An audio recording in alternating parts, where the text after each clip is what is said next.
Hello dear students, hello futuristic doctors, કેમ છો? આયો બધા મજામાં હશો? ચલો તો આવી જઈએ ફરી પાછા આપણું જે સેશન છે તેમાં. Myself Viren sir and welcome you to Baccha party my videos tutorial. ચલો તો હવે અહીંયા સ્વાગત છે તમારું અને અહીંયા આપણે શરૂઆત કરવાના છીએ. આગળના જે સેશનો આપણે જોયેલા હતા તે સેશનમાં આપણે કુલમ્બના નિયમ વિશેની વાત કરેલી હતી. એ પછી કુલમ્બના વિવિધ એમના જે પાર્ટ હતી, એની જે અલગ અલગ પરિસ્થિતિઓ હતી એના વિશેની પણ ચર્ચા કરેલી હતી. અને લાસ્ટ જે છે એ કુલમ્બના નિયમ પરથી એનું જે થિયરી સ્વરૂપની વાત કરીએ તો આ એક કોન્સેપ્ટ છે જે છે કુલમ્બના નિયમનું સદિશ સ્વરૂપ. કેમ કે આપણને ખબર છે કે કુલમ્બનો નિયમ એટલે કે એ નિયમ આપણે ફક્ત શાના માટે બનાવેલો હતો? બે બિંદુવત વિદ્યુત ભારો વચ્ચે પ્રવર્તતું જે વિદ્યુતીય બળ છે તે વિદ્યુતીય બળ માટે આ જે નિયમ છે તે આપણે બનાવેલો હતો. પણ જો હવે આપણે વાત કરીએ કે આ જે બળ છે દીકરાઓ, શાની વાત કરીએ છીએ? આજે વિદ્યુતીય બળની વાત. તો બળ જે છે એ કેવી ભૌતિક રાશિ છે? તો બળ આપણને ખબર છે કે બળ જે છે તે પોતે સદિશ રાશિ.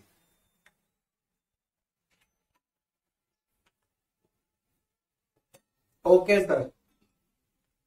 તો આગળના જે સેશનો આપણે ભણેલા હતા તે સેશનોમાં આપણે સદિશ વિશેની તો કોઈ વાત જ નથી કરેલી. ફક્ત ને ફક્ત મૂલ્યોને આધારે જે કુલંબીય બળમાં જે ફેરફારો જોવા મળે છે તે ફેરફારો વિશેની જ ફક્ત આપણે ચર્ચા કરેલી હતી. તો આજનો જે આ સેશન છે, આ સેશનમાં આપણે હવે ચર્ચા કરવા તરફ જઈ રહ્યા છીએ કે કુલંબનો નિયમ જે છે તેને સદિશ સ્વરૂપે કઈ રીતે જે છે એને લખી શકાય છે. ઓકે, ચાલો તો નિહાળીએ આપણે જે આપણો કુલંબનો નિયમ જે છે એને સદિશ સ્વરૂપે. હવે ધારી લો કે ઓકે, હવે સદિશ સ્વરૂપ જે છે દીકરાઓ, આ વસ્તુ પર તમને હજુ લગભગ ખ્યાલ નહીં હોય, તમને ક્યાંય લગભગ નહીં જોવા મળે. કુલમ્બનો નિયમ જે છે એને આપણે અહીંયા વાત કરીએ સદિશ સ્વરૂપે, એમાં પણ એને બે ફોર્મેટમાં લખાય. શું વાત કરો છો સર? કુલમ્બનો નિયમ સદિશ સ્વરૂપે એ પણ બે જુદા જુદા ફોર્મેટમાં લખાશે? યસ દીકરાઓ, કુલમ્બનો નિયમ જે છે એ સદિશ સ્વરૂપે બે જુદા જુદા જે છે એ ફોર્મેટ જે છે એની અંદર લખાશે. એમાં પહેલા ફોર્મેટની મેં વાત કરેલી છે એકમ સદિશના સ્વરૂપમાં. શાના સ્વરૂપમાં? એકમ સદિશ જે છે એના સ્વરૂપમાં. હવે ધારી લઈએ કે આપણી પાસે કોઈ એક અહીંયા વિદ્યુતભાર છે Q1 અને કોઈ એક અહીંયા બીજો વિદ્યુતભાર છે Q2 અને એ બંને વચ્ચેનું જે સેન્ટર ટુ સેન્ટર ડિસ્ટન્સ જે છે એની વાત કરીએ તો બંને વચ્ચેનું કુલ અંતર છે r જેટલું. અને બીજું એક વસ્તુ આપણે દીકરાઓ કુલમ્બનો નિયમ જે છે એ વાત કરી ચૂકેલા હતા, આગળના સેશનોમાં વાત કરેલી છે, પણ એક વસ્તુ ત્યાં મેન્શન કરવાની રહી ગયેલી હતી. એ વસ્તુ એ કે કુલમ્બ ભાઈ સાહેબે આપણને એવું કીધેલું હતું કે બે વિદ્યુત ભારો છે, એટલે કે બે બિંદુવત વિદ્યુત ભારિત પદાર્થો છે, એના વચ્ચે લાગતું જે વિદ્યુતીય બળ હોય તે બળ હંમેશા તેમની વચ્ચેના અંતરના વર્ગના વ્યસ્ત પ્રમાણમાં અને એ જે છે એ બંનેના કેન્દ્રને જોડતી રેખા જે છે એ રેખાની દિશામાં જ હોય. ક્યાં હોય?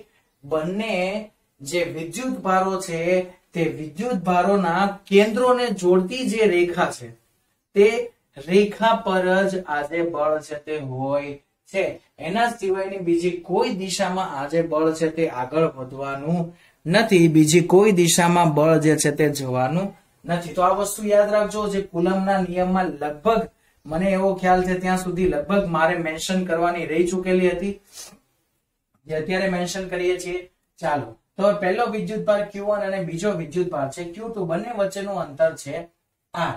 ઓકે, હવે આપણે વાત કરીએ કે ભાઈ આ અંતરે રહેલા જે બે વિદ્યુતભારો છે એ વિદ્યુતભારો વચ્ચે લાગતું જે કુલંબીય બળ છે તે બળનું સૂત્ર તો નોર્મલી આપણને મેગ્નિટ્યુડ વાઇઝ જોઈએ તો મેગ્નિટ્યુડ વાઇઝ આપણને બળનું સૂત્ર જે છે એ તો આપણને નોર્મલી ખ્યાલ જ છે, જે આપણને ખબર છે કે ભાઈ બળનું સૂત્ર ખાલી મેગ્નિટ્યુડ. ઓકે, હું ફક્ત મૂલ્યોના સ્વરૂપમાં લખું છું F બરાબર K Q1 Q2 ના છેદમાં r². આ વસ્તુ આપણને ખ્યાલ છે, પણ આપણે તો સર આના વિશે વાત નથી કરતા. આપણે જે વાત કરીએ છીએ એ શાની વાત કરીએ છીએ? તો કે આપણે જે અહીંયા વાત કરીએ છીએ તે આપણે વાત કરીએ છીએ સદિશ સ્વરૂપની. કયા સ્વરૂપની આપણે વાત કરીએ છીએ દીકરાઓ? તો અહીંયા જે છે એ આપણે વાત કરીએ છીએ સદિશ સ્વરૂપની. ચલો તો સદિશ સ્વરૂપમાં કઈ રીતે ફેરફાર થશે, કઈ રીતે લખાશે એના વિશેની વાત કરીએ. તો એકમ સદિશના સ્વરૂપમાં લખીએ આપણે. પહેલા શાના સ્વરૂપમાં લખીએ? એકમ સદિશના સ્વરૂપમાં. જો આપણે ધારી લઈએ કે ભાઈ એકમ સદિશ જે છે એ 1 થી 2 તરફની દિશા, ધારો કે અહીંયાથી જે બળ લાગે છે, ધારી લઈએ આપણે કે પહેલા દ્વારા બીજા પર બળ લાગે છે. કોના દ્વારા? અહીંયા આપણે ધારી લઈએ કે બળ જે છે એ પહેલા દ્વારા બીજા પર બળ લાગે છે. શાના પર લાગે છે? પહેલા દ્વારા બીજા પર. જેના દ્વારા હોય તે ક્યાં લખાય? પાછળ. અને જેની પર હોય તે ક્યાં લખાય? આગળ. આ વસ્તુનો તમને ખ્યાલ હશે દીકરાઓ, કેમ કે 11મા ધોરણના કોન્સેપ્ટમાં ત્રીજા ચેપ્ટર થી જ આ વસ્તુ આવી ગઈ, જ્યાં તમે સાપેક્ષ વેગ વિશેની વાત કરેલી હતી ત્યાંથી જ. ઓકે, તો F21 is equal to KQ1 Q2 divided by R2. અને સદિશ સ્વરૂપમાં લખો તો સર R જે છે, અંતર જે છે એ જ આપણી પાસે સદિશ સ્વરૂપ બને ને, કેમ કે Q1 અને Q2 એ તો અદિશ રાશિ, K જે છે એ પણ અચળાંક છે, એ પણ અદિશ રાશિ. તો સદિશ રાશિ સામે ફક્ત ને ફક્ત કઈ રહી? તો કે અંતર. તો અંતર ક્યાં હશે? તો સર પહેલા દ્વારા બીજા પર લાગે છે, એટલે બળ જે છે એ કઈ દિશામાં લાગતું હશે? આ દિશામાં લાગતું હશે, F21. તો આ જ દિશામાં જે છે એનો એકમ સદિશ કયો હશે? R caret. કયો સદિશ હશે? R caret. તો એકમ સદિશના સ્વરૂપમાં લખીએ તો આ આપણને સૂત્ર મળે. એકમ સદિશના સ્વરૂપમાં બળ જે છે એનું સૂત્ર સદિશ સ્વરૂપે KQ1 Q2 ના છેદમાં R2 into R caret. Okay, હવે આનું આ જે સૂત્ર છે ને એ સૂત્રને હવે આપણે જે છે એ વાત કરીએ એના સ્થાન સદિશના સ્વરૂપમાં. શાના સ્વરૂપમાં?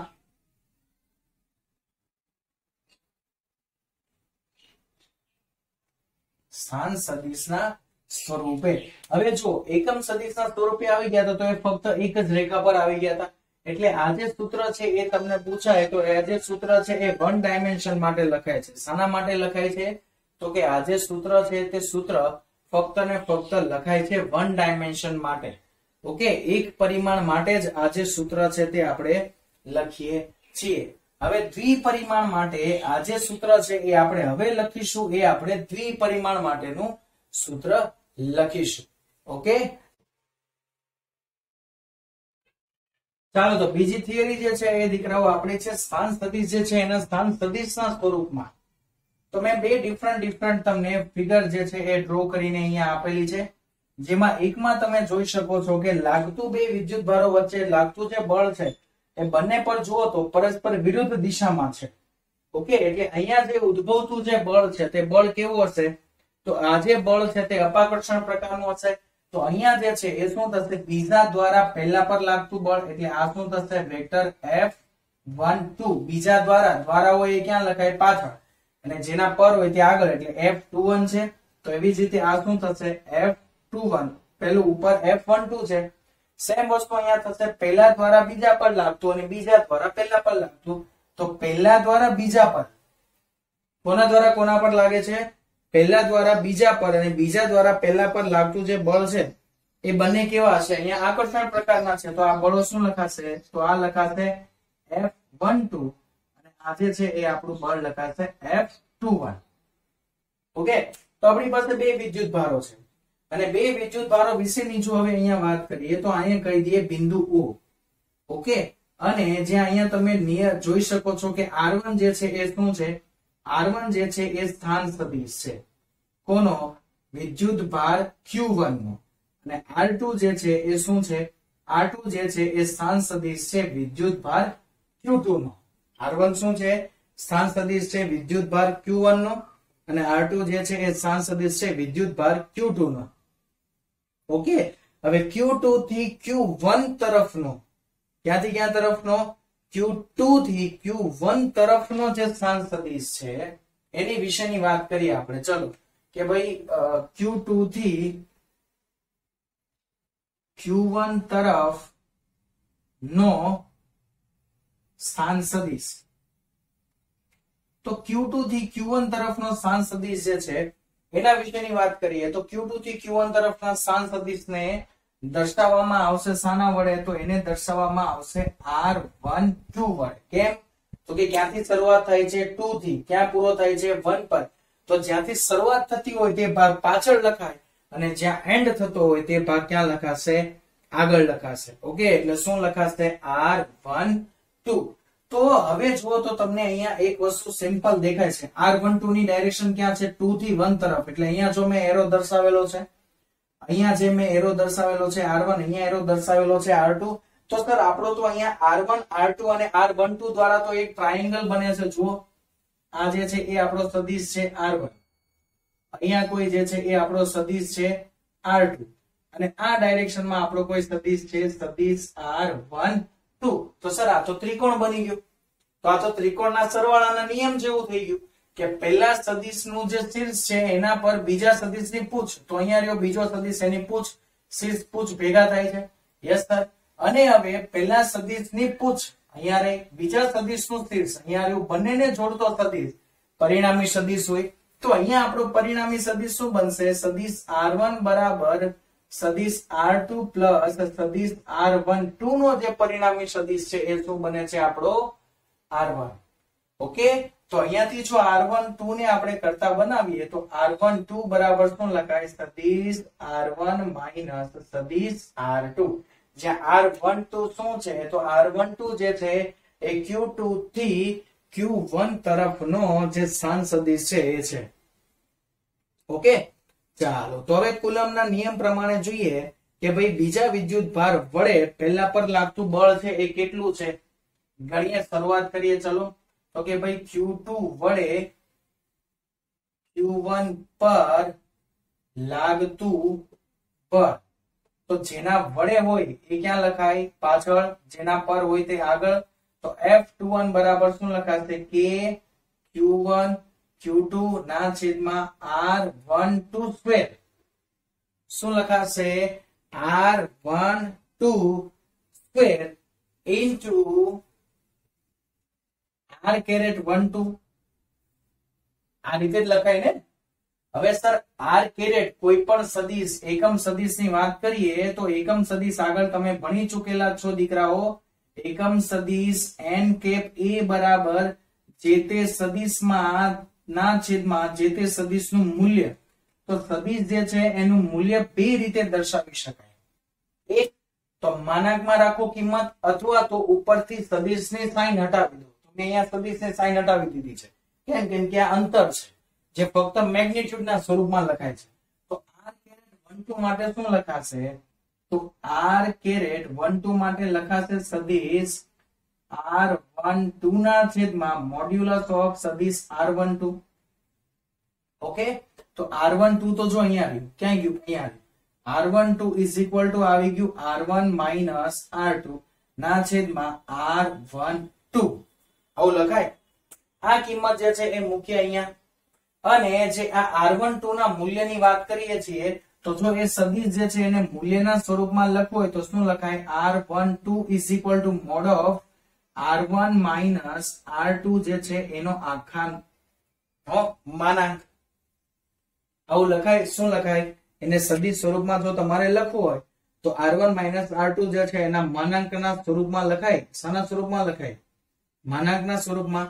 તો આ જે જવાબ છે, આ જે સૂત્ર છે એ આપણું શું બનશે? હવે તો આ જે સૂત્ર છે એ આપણું બનશે અહીંયા vector F12 is equal to K Q1 Q2 ના છેદમાં R1 માઇનસ R2 આખાનો વર્ગ ઇન્ટુ અહીંયા શું છે? તો કે અહીંયા આવી ગયું વેક્ટર R1 માઇનસ R2 ના છેદમાં mode of vector R1 minus vector R2. Combine કરો, સૂત્ર મળશે K Q1 Q2 સદિશ R1 માઇનસ R2 ના છેદમાં mode of R1 minus R2 નો ઘન. શું થઈ જશે? આખાનો ઘન. કેમ કે નીચે જો બે ઘાત છે ને એક ઘાત આ એડ થઈ એટલે ટોટલ કેટલી ઘાત થઈ જાય? 3 ઘાત થઈ જશે. કેટલી ઘાત થઈ જશે? 3 ઘાત. ઓકે, ચાલો તો આ જે છે એ વાત થઈ ગઈ આપણને કે ભાઈ અહીંયા અને પહેલી આકૃતિ અનુસાર જોઈએ તો આપણે એ બળ કયું લીધેલું હતું ભાઈ? અપાકર્ષણ પ્રકારનું. કેવા પ્રકારનું? અપાકર્ષણ પ્રકારનું બળ લીધું હતું. પણ હવે સર જોઈએ ને તો F12 અને F21 બંને વિરુદ્ધ દિશાના છે પરસ્પર. હવે જો મૂલ્યો તો બંનેના સમાન જ રહેવાના. કેમ કે બંને વચ્ચેનું આ અંતર સમાન રહેવાનું. બંને વિદ્યુત ભારો જે છે એના મૂલ્યો કેવા રહેવાના? સમાન રહેવાના. ઓકે, બંને જે વિદ્યુત ભારો છે એ બંને વિદ્યુત ભારોના મૂલ્યો કેવા રહેવાના? સમાન. બંને વચ્ચેનું અંતર સમાન રહેવાનું. બંને વચ્ચેનું માધ્યમ સમાન છે. તો બળનું મૂલ્ય બંને માટે કેવું રહેશે? સમાન રહેશે. બળનું મૂલ્ય બંને માટે કેવું રહેશે? સમાન રહેશે. પરંતુ બળની જે દિશા છે તે દિશા બંને માટે કેવી થઈ જશે? જુદી જુદી થઈ જશે. ઓકે, બળની જે દિશા છે તે બળની દિશા બંને જ માટે કેવી થઈ જશે? જુદી જુદી. હવે જો આપણે બીજી કન્ડિશનની વાત કરીએ કે બીજી કન્ડિશન છે કે Q1 વડે Q2 પર લાગતું બળ. તો એ હવે અહીંયા જે સૂત્ર આપણે સાબિત કરેલું છે બધા સ્ટેપ વાઇઝ, એ હવે સ્ટેપ વાઇઝ ની કોઈ જરૂર નથી, ડાયરેક્ટ જ લગાવી દઈએ 1 વડે 2 પર, એટલે કે F21 થશે. હવે અહીંયા તમે જુઓ 1 2 હતું તો બધી જગ્યા પર 1 2 1 2 જ આવે છે. 2 1 હશે તો બધી જગ્યા પર શું આવશે? 2 1 2 1. ઓકે, તો શું મળશે? કે Q1 Q2 R2 minus R1 ના છેદમાં mod of R2 minus R1 નો ઘન. હવે સર જો આ બે સૂત્રોને આપણે સમાન કરવા હોય તો શેમાં છે? નીચે તો મૂલ્ય જ છે, એટલે મૂલ્યમાં તમે આ બેને ફેરફાર કરો કઈ ફરક નથી પડવાનો. મોડ મૂકેલો જ છે, માઇનસ જવાબ આવશે તોય પ્લસ થઈ જશે. મોડ છે એટલે મોડ એટલે કે માનાંક. ઓકે, હવે એની ઉપર 3 ઘાત છે, ઇટ્સ ઓકે. તો બાકી જે આ બચશે તો સર R1 minus R2 જે છે એના કરતા જો તમે R2 minus R1 કરશો તો દિશા શું થઈ જશે? ઉલટાઈ જશે. દિશા શું થઈ જશે? ઉલટાઈ જશે. તો માઇનસ કોમન આવી જશે તો શું થઈ જશે? માઇનસ કે Q1 Q2 R1 minus R2 ના છેદમાં mode of R1 minus R2 આખાનો ઘન. સર આ તો આબેહૂબ સૂત્ર ઉપરનું છે એ જ આવી ગયું. આબેહૂબ સૂત્ર ઉપરનું છે એ જ આવી ગયું. તો સર અહીંયા તો આવી ગયું ભાઈ F12, સોરી આ F21 છે આ સાઈડ, તો sorry F21 is equal to minus F12. તો સર બંને બળોના જે મૂલ્યો હોય છે એ કેવા હોય છે? સમાન હોય છે, પણ બંને બળોની જે દિશા હોય છે તે કેવી હોય છે? વિરુદ્ધ. જેના આધારે હવે આપણે કહી શકીએ કે ભાઈ આ જે વસ્તુ છે એ ન્યૂટનની ગતિનો ત્રીજો નિયમ જે છે તેને શું કરે છે? ફોલો કરે છે. શું હતો ન્યૂટનની ગતિનો ત્રીજો નિયમ? યાદ કરો દીકરાઓ. તો ન્યૂટનની ગતિનો ત્રીજો નિયમ એવો કંઈ હતો કે આઘાત અને પ્રત્યાઘાત બળો. કેવા બળો? આઘાત બળ અને પ્રત્યાઘાતી બળ. તો આઘાત બળ અને પ્રત્યાઘાતી બળ બંને પરસ્પર સમાન મૂલ્યના અને વિરુદ્ધ દિશાના હોય છે. ઓકે, તો અહીંયા કુલમ્બના નિયમને લગતી સંપૂર્ણ માહિતીઓ જે છે એ હવે થઈ છે પૂરી. ચલો, તો આને રિલેટેડ હવે એમના જે सम्स આવે છે, જે દાખલાઓ આવે છે એ હવે આપણે આપણા નેક્સ્ટ જે સેશન છે તે નેક્સ્ટ સેશનમાં આપણે એની વાત કરીએ. નેક્સ્ટ સેશનમાં એની આપણે ચર્ચાઓ કરીએ. ઓકે દીકરાઓ, તો ત્યાં સુધી જે છે એ bye bye, take care, see you soon, stay healthy, stay happy and always keep smiling બચ્ચા પાર્ટી. Bye by.